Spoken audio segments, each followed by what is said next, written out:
Aí entra a questão dos Néfilins, que são esses seres híbridos, né? Então, os próprios Néfilins na Bíblia, a gente traduz no português para gigantes, mas na verdade antes falavam de Néfilins, que eram esses híbridos, que eram esses filhos. E eles eram gigantes, né? Porque eles tinham esse DNA. Só que nos Sumérios, olha só que interessante. Nos Sumérios, o Adão, quando ele é criado, ele tem o DNA puro, ele tá com o DNA totalmente desbloqueado, então ele é super avançado. Então ele era super inteligente, ele era super culto, ele era super evoluído, ele estudava com esses seres, né? Então ele compartilhava, ele tinha poderes, ele tinha capacidades, então ele era super avançado. E ele era gigante. Nos textos sumérios ele era gigante, e se eu não me engano ele viveu tipo 6 mil anos, né? Então, na verdade, a questão é que o nosso DNA foi sendo travado e ao longo do tempo, né? A gente foi meio que desativando vários desses genes até a gente ficar baixinho, até a gente ficar vivendo só 80 anos, né? Mas talvez, em essência, em DNA, a gente seria muito maior até, viveria muito mais tempo até. Então, a gente já é meio híbrido, na verdade. A gente já é, porque a gente teve essa gênese, né? Essa engenharia genética na construção humana. Então foi, vamos dizer assim, que ao que nós chegamos hoje é um mix de vários experimentos e tentativas e até chegar no que o ser humano é hoje, também pode ter havido um certo regresso também. Tem, com certeza, né? Eu acho que o que dizem que a gente tem 12, 13 hélices de DNA, né? Então, que o nosso DNA é muito mais expansivo, que a gente está cada vez desbloqueando mais esse DNA para acessar realidades superiores. Daí hoje a gente está só com essas duas fitas, né? Então, na verdade, talvez Adão tinha muito mais fitas ativadas. E a gente foi passando por uma desativação dessas fitas, foi entrando nesse DNA recessivo. E agora a gente vai voltar para reativar isso. Uma pureza que vai sendo perdida, no caso. Uma magia que foi sendo desativada. Né? Nos próprios textos sumérios, eles também falam sobre os poderes que foram colocados ali. Então, o poder sobre a matéria, o poder da clarividência, da mediunidade, todos isso eram poderes, porque o DNA enquanto uma biblioteca. Então, isso aqui é o DNA. Então, cada livro é um gene, que é uma codificação, são informações codificadas. Então, isso aqui ensina clarividência, isso aqui ensina telepatia, isso aqui ensina telecinesia, né? Então, esses livros, esses conhecimentos foram embutidos em nós, né? Isso foi inserido em nós. Então, a gente tem já isso aqui dentro de nós, só que hoje está desativado. E isso daí é interessante porque a gente está falando sobre hoje, assim, a gente ficou milhares de anos, né, dentro de uma tradição oral para quem era iniciado, né? E aí a gente chega num século da informação. Nós estamos aqui do século XX para o XXI, deu um upgrade gigantesco, mas mesmo assim com certas ressalvas, né? Porém, a gente sempre vê que há relatos de coisas que não são típicas na sociedade. Contato com seres, a arqueologia, de vez ou outra, acha um esqueleto de um ser, por exemplo, gigante, daí as pessoas ficam, será que é verdade? Será que não é, né? Só que hoje, cara, a gente entra num paradigma. Que tipo de energia, ser, ou corporação, ou entidades e tudo mais, daria a permissão para que isso pudesse ser falado publicamente, abertamente? Porque na antiguidade me parece que isso era comum. Chega num tempo, você falou, fiquem sozinhos aí. As pessoas entraram numa bola, tipo, o mundo de Alice, né? Nada existe fora, só existe aqui, minha religião, meu trabalho e tudo mais. Tá. Quem precisa dar uma permissão? Existe, por exemplo, pessoas falam de comando, né, estelares e tudo mais, que diz, olha, agora, aos poucos, a gente vai ter que se apresentar, porque eles vão entrar num outro patamar. Eu vejo isso a nível de maturação de consciência e, na minha compreensão, aquilo que eu falei. Eu acho que nós somos uma grande cura a nível cósmico aqui. Como se tivesse uma doença e a gente está tratando essa doença. E daí, na fase inicial que a gente estava lá, que tinham esses seres andando entre nós, no Egito Antigo, os Incas, Astecas, enfim, que tinham todas essas construções, todas essas tecnologias avançadas, eu acho que a gente estava na creche. E eles estavam cuidando dos bebês ali na maternidade, entendeu? E a gente era meio que dependente deles. Em algum momento eles têm o dilúvio, tem todo esse reset, possivelmente pode ter sido isso no dilúvio, que dizem que é cerca de 12 mil anos atrás. Aí a gente tem esse reset consciencial, e é o momento que a gente talvez começou a entrar na infância, que a gente já conseguia andar com as próprias pernas.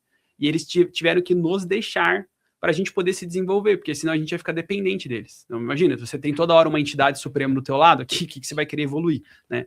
Então, acho que eles realmente nos deixam, a gente começa a crescer, eu acho que a gente está meio que entrando numa fase da adolescência, da fase adulta agora, a nível sociedade humana, e agora eles podem voltar, porque agora a gente sabe caminhar, a gente tem consciência dos atos, a gente sabe a diferença do bem e do mal, a gente sabe diferenciar isso. Então agora começa a mudar a dança. Mas eu acho que a gente precisou passar por essa solidão, essa desconexão, para a gente reativar, para a gente desenvolver o que a gente precisava desenvolver, sabe?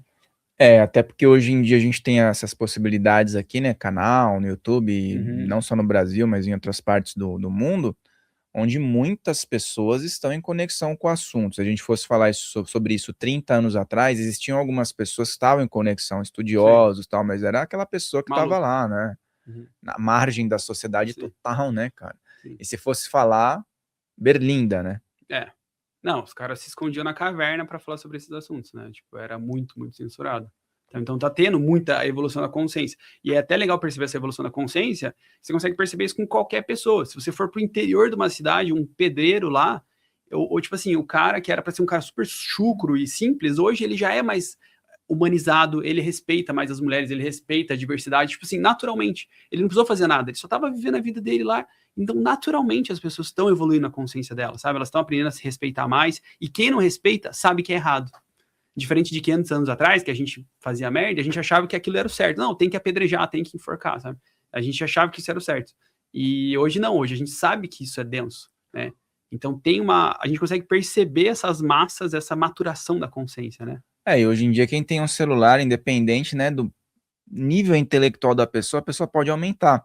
Tá debatendo um assunto ali, uma roda de conversa, o cara já pega o ChatGPT, o cara já pega não sei o que, o cara começa a tirar dúvidas ali, e aí vem um conhecimento novo, aí quando o cara for conversar com alguém, já tem um conhecimento novo. Mas na antiguidade não tinha isso, tinha a escritura, que nem a Bíblia. A Bíblia foi escrita por diversas mãos, né? Todas intuídas por forças, né, superiores, e existem diversas discussões sobre isso. Mas existem vários trechos que são muito mal interpretados, principalmente os trechos que dão a entender que houve um contato com algo que não era daqui. Por exemplo, Ezequiel, né? Aquela carruagem de fogo. De onde que viria uma carruagem de fogo dos céus, se não tinha nenhuma tecnologia, entre aspas, aí, comprovada naquela época, né? Sim.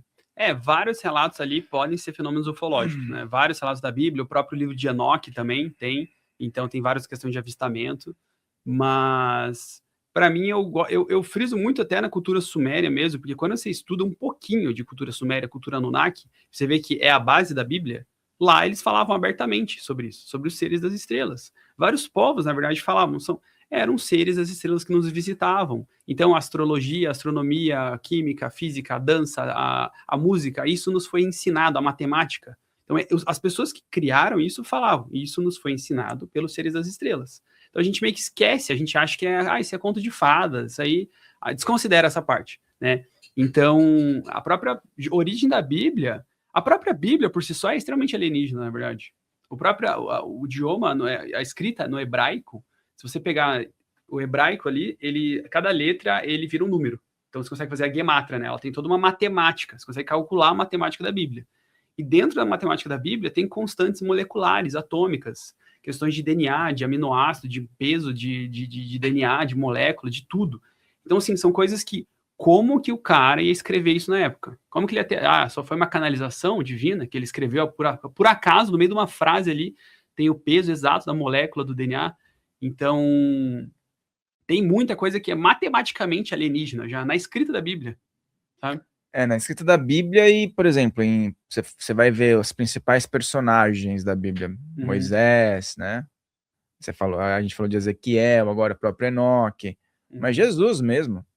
Então, assim, quando ele fala sobre ensinamentos cotidianos dele, meu reino não é desse mundo, há muitas casas, né? Há muitas moradas na casa de meu pai. Mas como é que as pessoas interpretam isso ao pé da letra? É um negócio que não dá para interpretar ao pé da letra se o cara minimamente refletir sobre a pauta ali, né? Porque a gente tem as pessoas, os religiosos têm essa noção de que Deus criou todo esse universo gigantesco infinito, que a gente não conseguiu achar o fim ainda, e só tem aqui de vida, né? E até eu faço essa provocação, eu falo assim, o que teria de errado a gente ter irmãos? Por que a gente não poderia ter outros irmãos? Da mesma forma que a gente tem irmãos aqui, o irmão cachorro, o irmão gato, o irmão baleia, sei lá, são irmãos também são filhos de Deus. Por que não poderia ter outros filhos de Deus? Por que não poderia ter outros seres, né? E a gente demoniza tudo isso. É uma bolha que a gente vive astral aqui, né? Tipo, só aqui é Deus e o resto é o inferno.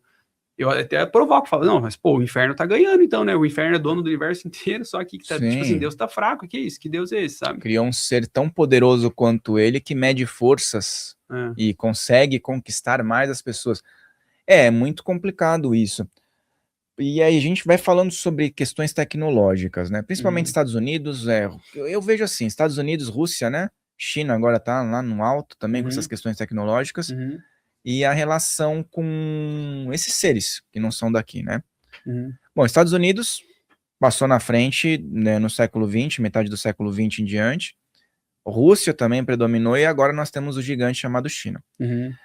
Qual poderia ser a relação, né, que fica oculta para todos nós da população em geral, com esse avanço tecnológico, e agora ainda eles falando que tem 4 tipos que são muito presentes, né, e entre outros. Você acha que existe uma ponte entre espécies específicas e esses povos que se destacam? Tipo, sei lá, as nações que ficam... O chinês tem mais relação com o Grey, assim? Tipo isso, chinês, que tipo de conexão que ele teria, e o americano e o russo, porque eles têm caminhos diferentes, mas são superpotências que não se bicam também.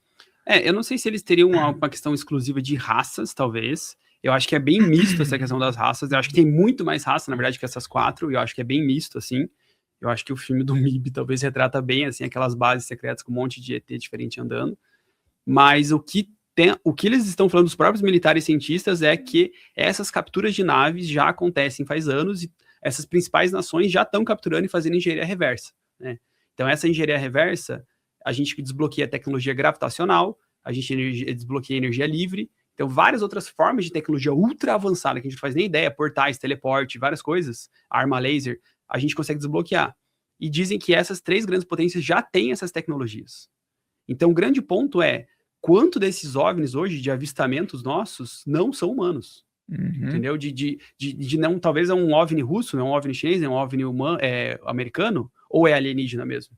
Entendeu? Mas o que eles dizem eu não sei sobre a relação de países com raças específicas, mas parece que essas principais nações já têm essas tecnologias lá desenvolvidas. O pessoal até fala por conta da China ter aquela coisa mais, né, comunitário, ter essa relação com os Greys que são mais com essa capacidade. E os Estados Unidos já tem uma outra vertente e tal. Mas o que a gente vê, né? Essas tecnologias, elas estão aí. Né? No Brasil, nós temos muitos relatos de intraterrenos. E você falou sobre isso, é muito, para mim, acho que é bem interessante, bem intrigante, porque ordens iniciáticas falam de portais, de intraterrenos. Só que se esses seres estão aqui há tanto tempo, né? Eles são tão daqui quanto todos, né? Porque quem que é original daqui? Sim. Esse que é o ponto.